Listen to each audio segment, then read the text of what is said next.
Hey guys, welcome back to another episode. In this video, I'm gonna let you know the ways to remove background in your Picsart account. So to remove the background, you need to follow the simple steps. First thing first, go ahead and open up your Picsart. When you open it up, then it's gonna look something like this. So what next you need to do is you just have to go ahead and select the particular image.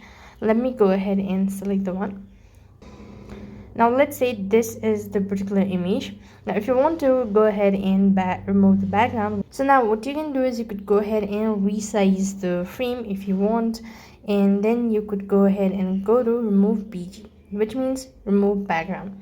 So over here you just have to wait for a couple of seconds, and you need to go ahead and like select the eraser tab, and once you actually go ahead and select that, it's going to be removed. So this way you could use the background. So you could also go ahead and restore it back just like this, and you could go ahead and like erase it all. Just follow the instructions, and this way you'll be able to remove the background in your Picsart. That's all for this video. I hope the video was helpful. Make sure to like, share and subscribe to our channel. Thank you for watching. See you in the next video.